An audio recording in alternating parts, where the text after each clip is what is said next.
Heidi ho, and welcome back to another day of getting to know me better. Do you feel like you know me good by now? Maybe you feel like you're already inside my head because I have shared so much with you that there's nothing else I can tell you still. What do you think? I think we'll give it another go today. I'm going to share with you what is my guilty pleasure. So welcome back and thanks for being here for yet another day to learn a little bit more about me in this fun series that we're having for the month of April. So this is every day in the month of April that I'm bringing to you an interesting fact about who I am and what I do, how I think, what I like, what I don't like, and it's on a live stream. So you can join me live every day, and I am going to share with you little bits and pieces here and there that would just give you a greater insight into my life. And if you have any specific questions, feel free to hit me in the comments below because I'll be there answering them as soon as I can. Okay, so today I try to bring you some props as well because I know what it's like to hear about things and not know what they look like. So the Australian version of things that I like pretty much is what I tried bringing you. Now the first thing I like, I've got 1, 2, 3, 4, 5, 6, 7, 8, 9, 10. I've actually got 10 things on the list here. So it's what is my guilty pleasure. Now my guilty pleasure is,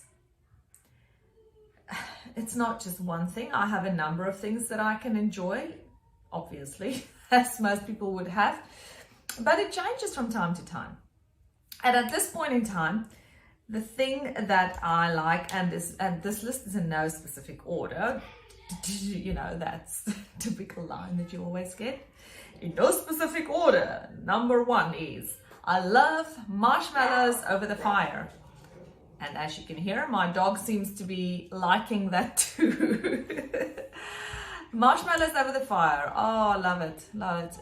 I don't know if it's the actual marshmallow that I'm grilling over the fire, or whether it's the fire and everything that goes along with that, around being around a fire. That sentence didn't make any sense. It's like too many of those words together. Anyway, you know what I mean. Marshmallows and a fire, I'll be there. Another thing that I do like a lot, which is something I actually really very recently started eating, because I've never thought of the combination together, is apple and peanut butter. I love myself sliced up apple, red, I prefer red, and any variety of red, it doesn't matter for me. I'm not a fan of the green apple in this way. I'm happy to have green apple in my smoothies and things or in cooking, but not just eating like that.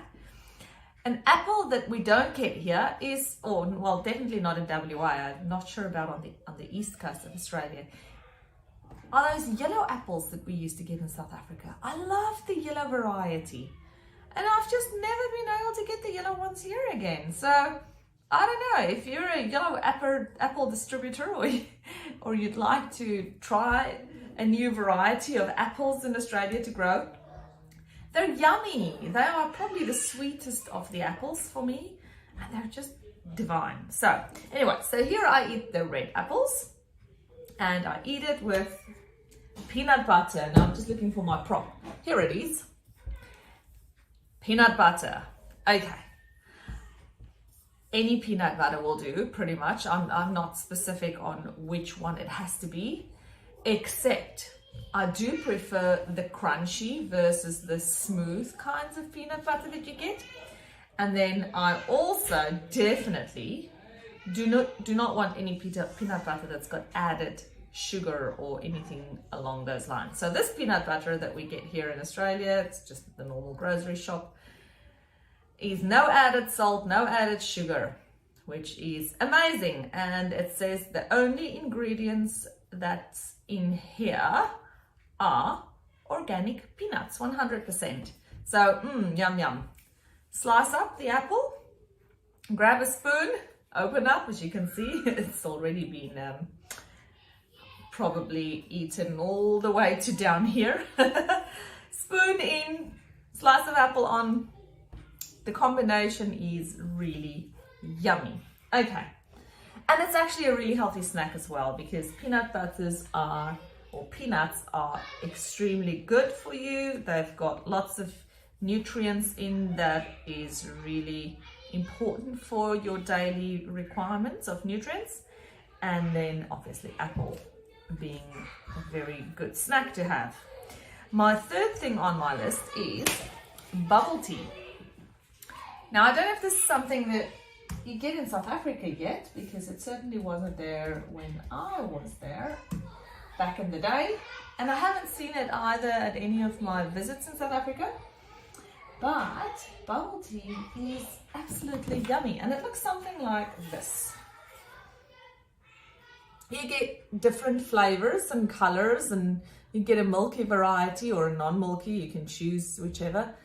But it's got these little things inside that looks like, well, it could look like blocks or round pieces or any kind of shape really. And this specific one that's round like this is actually sago. And it's a big sago ball. So you get the white sago and the black sago that they use. And it's so yummy, which is why these straws that they have are really quite thick, because it's thick enough so that you can get those yummy, chewy bits down there through the straw up into your mouth. So yes, really good. I shall not say a very healthy snack necessarily, because often it's got lots of sugar in. One of the nice things about these bubble teas is you can usually choose whether you want a little bit of sugar or a lot of sugar. It actually goes by percentage, so they'll say something like 10% or 15%, then 30%, then 65, whatever it is. You know, they go in these increments of 25 and 50 and 75% sugar. And you can choose that for the ice as well, or no ice if you prefer. My fourth guilty pleasure is, ta-da, this one. So, Pink Smiths, which in South Africa would be a blue packet. Well, it used to be when I was there back in the day.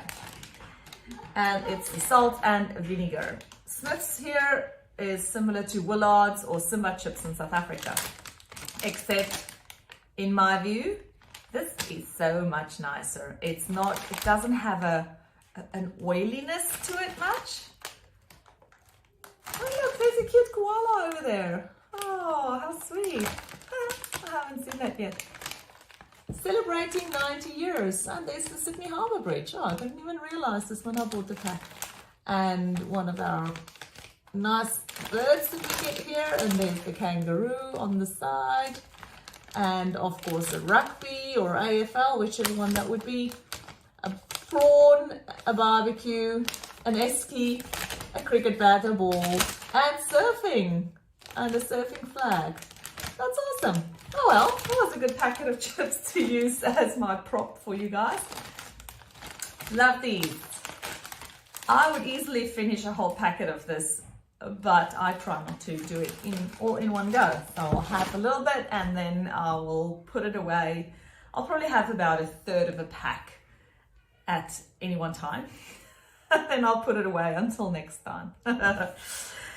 Okay, my fifth one that I like as a guilty pleasure, and this is a fairly new addition to the scene, the grocery scene here in Australia, are these chips called Harvest Snacks.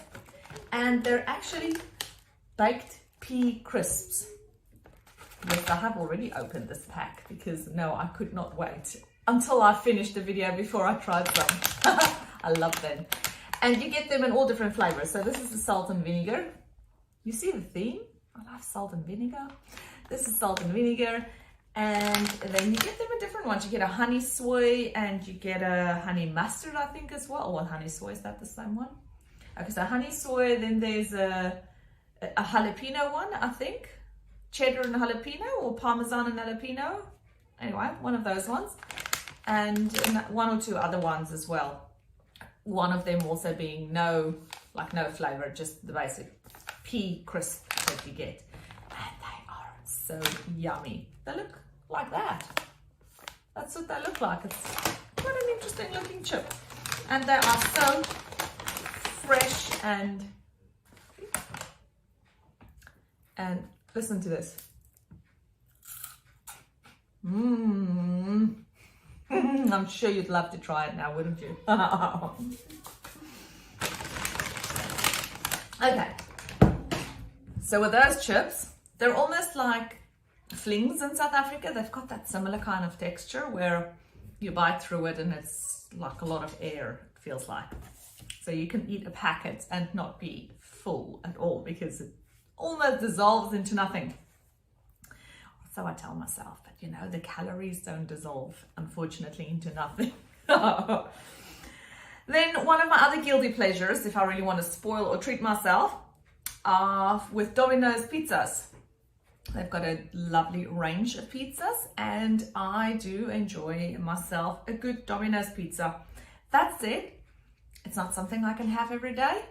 Maybe once every 2 weeks or so, and then I'll yeah, that's enough. I've had my junk food kind of crave killed for that period of time. And yeah, it's probably affordable compared to a lot of the other takeaway options that you can get. So it works for our family. And also like the fact that most of our children, not all of our children, most of our children eat the pizzas. Yes, we've got a little chap in our house that don't eat those pizzas, which is interesting. And it helps really if you're a family of 6 and you can get somewhere that most people can get fed from. So we don't have to go to multiple places. Then number 7 on my list of guilty pleasures is nougat. I bought this nougat. It's pears and dark chocolate. I bought this one at Kakulas in Fremantle this week. And I have to say, I am rather keen on trying it. Now, in South Africa, we get Sally Williams nougat, which I used to love, I still love. And in Australia, you get a gazillion varieties of nougat, of course, as well. In South Africa, obviously more than one. But this is just, yeah, I haven't tried this specific one, but I'm looking forward to it because I like dark chocolate and I do like fruit. So that'll be a treat. And no, I won't be having the whole thing at once. I get too sweet fairly quickly or too oily. You know, when you eat something and it's like, oh, yeah, I think I've had enough of that now.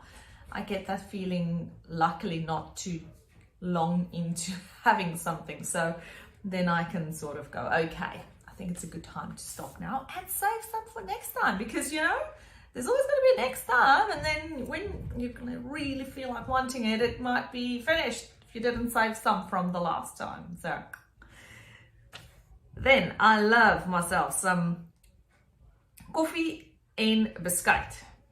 Now, if you're an Australian watching this, coffee and biscuit, which means coffee and rusks. Rusks are a tradition in South Africa that you can actually buy in any grocery store in Australia. Yep, that's right. It's called Oma rusks, which means grandma or nana rusks. Okay, that's one brand. You get heaps of brands, but the one that you get in most Australian shops that they import here are called Oma rusks. Nice big box, about yay, like that. And you can probably get about, I'd say 18, would it be that many rusks in one box? And typically, obviously depends from person to person, but I'd say typically we'd eat about 3 rusks per round of coffee and rusks. And that is something that we as South Africans actually take and we dip it into the coffee. So you have your hot cup of coffee and your rusk. Now, this is a South African rusk, but made in Australia. So this one is made in Perth specifically, and we bought it from Cape to Cairo, which is one of the one of the many South African shops that you get in Perth. And Cape to Cairo obviously has somebody who supplies them these rusks, and they are really, really yummy. That's what it looks like. 1, 2, 3, 4, 5, 6, 7, 8, 9, 10. I'd say 1, 2, 3, 4. 11 rusks that you get in a packet, and they are not cheap. Well, compared to what you pay for it in South Africa. But they're really yummy. And so what you do is you take this rusk, which is like a hard, dried piece of baked, not bread, but it's a rusk. You get different flavors as well. This one is a muesli rusk. You take a coffee, and it's similar to your Tim Tams that you do in Australia, but you dunk the rusk in and you keep it there for a number of seconds, much longer than the Tim Tam, because the Tim Tam is only made of chocolate on the outside, so it melts rather quickly, whereas the rusks are dry and you want to soak it into the hot coffee. And then you lift it up so that the coffee drips out a little bit, and while very cleverly holding the rusk still over your cup of coffee, because it will still be dripping with coffee, you then bite off the piece that you soaked into the coffee, and you enjoy, of course. So that's how we eat these ones. In South Africa, it's not bad manners to dip your rusk in your coffee, because that's what the rusks are made of. They're made for. They're made for that specific thing to do. So if you haven't tried it yet, my Aussie friends, please do. It is delish, and it can substitute as a breakfast, a snack, a lunch, a dinner, make your pick. But typically in South Africa, we would have it probably as a breakfast treat. The 9th thing that I do like as a guilty pleasure, although I don't really know why it should be guilty, but anyway, we'll keep the saying of a guilty pleasure, is every so often, which would be like once in, it doesn't happen all that often to be honest, but once in a blue moon, maybe once in every 2 weeks or so, Carl and I would share like a nice glass of whiskey and ice, and a little bit of water, or a nice wine. I do love a nice red or white wine. I like both, to be honest. I don't have a specific preference in either of those. And I also like a GT, gin and tonic. These days you get so many flavors of gin and tonic. I just want to go back to the wines. Many South Africans who move to Australia, especially in the beginning, they struggle to find an Australian wine that they like. They still keep on going back to the South African wines, and they just want to keep having their wines from Cape Town or Stellenbosch, which I understand. I've had lots of those to drink in the past. But it's interesting how your taste buds initially just want to reflect what you had there. And then after some time here in Australia and trying out different flavors and wines from the various wine regions that we get in Australia, people start to like the Australian wines quite a lot. And so you sort of wean yourself off from the South African wines that you always just wanted, to the point that I now really love my Australian wines. And if I had to choose my preference, my first preference, I would actually choose an Australian wine over a South African wine. Not because if it's Australian or South African, just because I've become used to the flavors of some of the Australian wines, which I really do enjoy. And I don't necessarily refer to very expensive wines. One of my favorite wines in Australia is the Lindemans. Yummy, especially the Lindemans Merlot or the Shiraz. Beautiful, beautiful. And then as for the whiskey, any kind of brand almost, any decent kind of brand would work well. And it's like literally once, maybe in every couple of weeks, that Carl and I will pour ourselves something to share and just enjoy that. It's usually by the time that the kids have gone to bed, because that's about the only time that we get to sit down and have a conversation with just the two of us and actually have something meaningful to say, because 99% of the rest of the time it's either managing the kids or cleaning the house or making breakfast or dinner or lunch or repeat. Obviously I'm not talking about when we're being at work, because that's different, but any other time over work time that Carl and I spend together are most of the time spent while the kids are in our lives busy doing things and we're busy managing them, and then every so often we try to put them in bed, I want to say a little bit early, but probably by 8 o'clock, and then we just grab one drink together and we sit and we just enjoy it. And that's about half an hour and then we're done. Okay, my last thing, and I've actually mentioned this before with the rusks, but my number 10 on the list is a good coffee. I love a good coffee. Interestingly enough, I actually drink decaf coffee most of the times. I have no problem with caffeine. Caffeine doesn't wake me up. And I know a lot of people do stay awake of caffeine, or it has an influence on them, but for me, it makes no difference. I can drink 10 shots of espresso now and go to bed straight after, and wouldn't make a difference. Apparently, I've heard that as you grow older, then these things tend to change, and I'm sure enough that it will probably change for me as well at some point. But for now, just like touch wood, still, where is wood? I don't know. Still very lucky that I don't have that problem. But it's handy and it's not handy on the other side either, because if you are able to wake yourself up with a cup of coffee, like with caffeine, if you know that it works for you, then that would be really handy sometimes when I'm tired and I'll go, okay, I'll have a cup of coffee, and then that will just give me another stretch of whatever it is so that I can do and finish what I want to do. But no, for me it doesn't work. So 99.9% of the time I drink decaf. And if I have a choice, if I order a cup of coffee somewhere, I will order a decaf coffee. Luckily, you do get some really nice decaf brands these days at the shops. But one thing that I do enjoy that's not decaf yet, that I'm aware of, is this Moccona brand. And it's a caramel Moccona.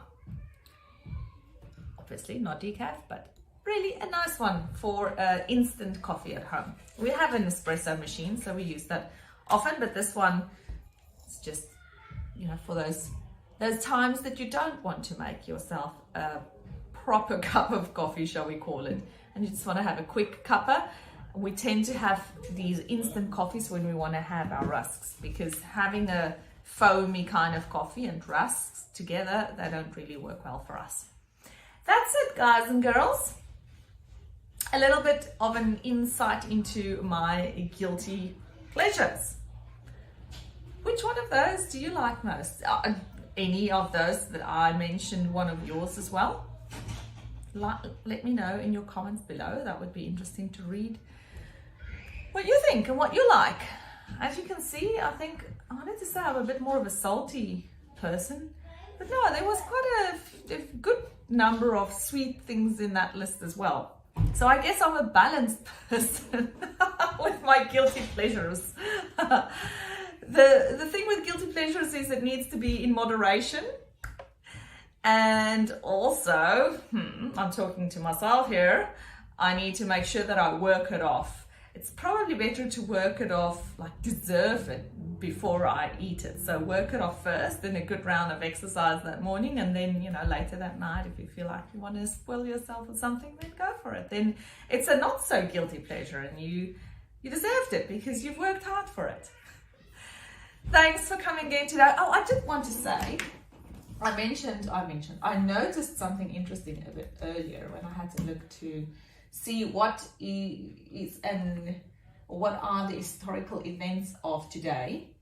And it was interesting to see that today in 1865 was the day that Abraham Lincoln passed away after he was shot while he was attending the play Our American Cousin at the Ford Theatre in Washington. So that's quite a big historical event. 1865, what's that, 160 years ago? Gosh, it's been a while, eh? And then the other big thing that happened today as well was the fact that the Titanic actually sunk in 1912. Today, in 1912. at 2 o'clock in the morning, 2:27 a.m. It sank off Newfoundland as the band plays on with the loss of between 1,490 and 1,635 people. So a big day in history, the 15th of April. Thanks for hanging out with me again today, guys and girls, and I am looking forward to entertaining you again in another installment tomorrow about getting to know Chamonix better. And I will be sharing with you what do I love the most about my work. Hang in for that one if you're interested in hearing a bit more. Enjoy your day, and I'll see you next time. Hit the like button, subscribe if you haven't already, and adios.